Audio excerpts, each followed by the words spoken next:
శ్రీకృష్ణుని లీలలు అనేకం. అలాంటి లీలలలో ఒక లీల గురించి ఇప్పుడు తెలుసుకుందాము. నందుడి వాళ్ళ ఇంట్లో చాలా పాత బాదం చెట్టు దొడ్లో చిట్ట చివర ఉండేది. ఆ చెట్టు కాండం చాలా పొడుగ్గా లావుగా ఉండేది. అది చాలా ఎత్తు పెరగడం వల్లను, చెట్టు కొమ్మలు బాగా విస్తరించుకోవడం వల్లను ఆ చెట్టు నీడ దొడ్లో చాలా భాగం పరుచుకొని ఉండేది. ఆ పెద్ద చెట్టు మీద చిన్న పెద్ద పక్షులు చాలా నివాసం ఉండేవి. కృష్ణుడు పుట్టడానికి కొద్ది సంవత్సరాల ముందు ఆ బాదం చెట్టు మీద ఉన్న గూడులో ఉన్న కృష్ణ పక్షి 2 గుడ్లు పెట్టింది. వాటి నుంచి 2 చిన్న కృష్ణ పక్షులు పుట్టాయి. వాటి పేర్లు యాస్కుడు, శబరుడు. అవి 2 త్వరలో పెద్దవై హాయిగా అటు ఇటు తిరగడం మొదలెట్టాయి. వాటి రెక్కలు కూడా పెద్దవి అయ్యాయి. కొన్ని రోజులకు కృష్ణుడు పుట్టాడు.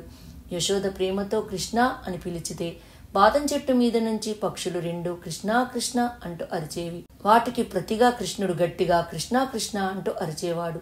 ఆ పక్షులు మళ్ళీ అరిచేవి. అలా పొద్దున మొత్తం గడిచేది. పొద్దెక్కి ఎండ కాస్త చుర్రుమనటం మొదలెట్టగానే ఆ పక్షుల్లో పెద్దదో చిన్నదో వచ్చి ఆ చురుక్కుమనే ఎండ కృష్ణుడి మీద పడకుండా ఓ గొడుగులాగా ఆకాశంలో అలా రెక్కలు కదిలిస్తూ స్థిరంగా నిలబడేవి. కాసేపు అలా ఉన్న తర్వాత ఓపికైపోతే ఒక అరుపు అరిస్తే రెండో పక్షి వచ్చి ఎండ పడకుండా నిలబడితే మొదటి పక్షి వెళ్ళి విశ్రాంతి తీసుకునేది. ఇలా కృష్ణుడు ఇంటి బయట ఆడుతున్నంతసేపు ఆ 2 పక్షులు ఒకటి తర్వాత ఒకటి వచ్చి కృష్ణుని మీద ఎండ పడకుండా చూసేవి. అలాగే వర్షాకాలంలో కూడా కృష్ణుడు తడవకుండా నిలబడేవి. ఇంతలో కృష్ణుడు ఇంద్రపూజ మానిపించి గోవర్ధన పర్వతానికి పూజ చేయించాడు. దాంతో ఇంద్రుడికి కోపం వచ్చి పుష్కలార వార్త మేఘాలను పంపించి వర్షంతో పాటు శీలలు కురిపించడం మొదలుపెట్టాడు. వెంటనే కృష్ణుడు గోవర్ధన పర్వతాన్ని తన చిటికన వేలి మీద ఎత్తి గోపాలకులందరినీ ఆవులు దుడలతో పాటు ఆ పర్వతం కిందికి రమ్మన్నాడు. అందరూ ఆ పర్వతం కిందికి వచ్చి ఆ శిలలతో కూడిన వర్షాన్ని తప్పించుకున్నారు.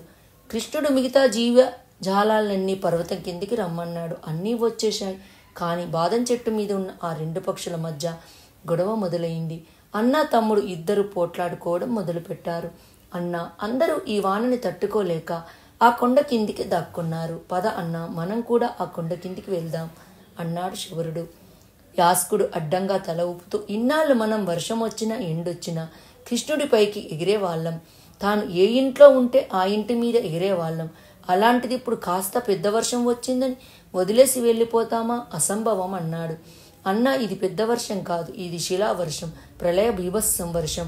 మనం తట్టుకోలేము. అందుకని గోవర్ధన పర్వతం కిందికి పోదాం పదా. తమ్ముడు, ఏమైనా కానీ నేను కృష్ణుడి మీద అతను ఉన్న ప్రదేశాల మీద వర్షం పడకుండా నా రెక్కలు పరిచి ఆపవలసిందే. ఇదే నా కర్తవ్యం. నువ్వు కావాలంటే వెళ్ళి ఆ కొండ కింద దూరిపో అని యాస్కుడు గట్టిగా చెప్పాడు. బాగా ఆలోచించి ఈ శిలావర్షానికి కొండ కింద పడటమే సరి అని తమ్ముడైన శబరుడు ఎగురుకుంటూ కొండ కిందికి పయనమైతే పెద్దవాడైన యాస్కుడు కొండపైకి ఎగురుకుంటూ వెళ్ళాడు. తన రెక్కలన్నీ విప్పి ఆ కొండ మీద నిలబడ్డాడు. వారం రోజులైంది. వర్షాల ఆపి ఓటమి ఒప్పుకొని స్వర్గానికి బయలుదేరాడు ఇంద్రుడు. కొండ కింది నుంచి అందరూ బయటికి వచ్చి తర్వాత కొండని యథాస్థానంలో పెట్టేసి ఇంటికి వెళ్ళి వెన్నముద్దలు తింటున్నాడు కృష్ణుడు. తమ్ముడు పక్షి వెళ్ళి బాదం చెట్టు మీద వాలి చూస్తే అన్న పక్షి కూడా అక్కడే ఉన్నాడు. మెల్లగా అన్న దగ్గరికి వెళ్ళి కుశల ప్రశ్నలు వేసి, అన్న, అంత పెద్ద శిలావర్షం నుంచి ఎలా తప్పించుకున్నావు? ఎవరు నిన్ను రక్షించారు అని అడిగాడు తమ్ముడు. ముందట నాకిది చెప్పు, కృష్ణుడు దేంతో కొండనెత్తుకున్నాడు అన్నాడు అన్న.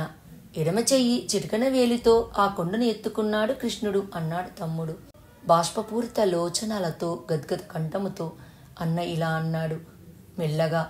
మరి రెండో చేత్తో ఏమి చేశాడో తెలుసా అని పలికి కళ్ళు మూసుకొని మౌనంగా కూర్చున్నాడు. మీకు అర్థమై ఉంటుంది కదా రెండో చేత్తో కృష్ణుడు ఏమి చేశాడో. ఇది ఎంత చక్కని మనసుకు తాకే కథ. దైవాన్ని ప్రేమించే వారికి ఆ దైవమే సదా నీడ తోడు. మనసే మందిరం చేసుకొని కొలువు తీర్చుకుంటే మనలోనే మనతోనే ఉండి నీడవుతాడు, తోడై ఏలుకుంటాడు కదా. ఈ వీడియో మీకు నచ్చినట్టయితే లైక్ చేయండి, కామెంట్ చేయండి, సబ్స్క్రైబ్ చేయండి.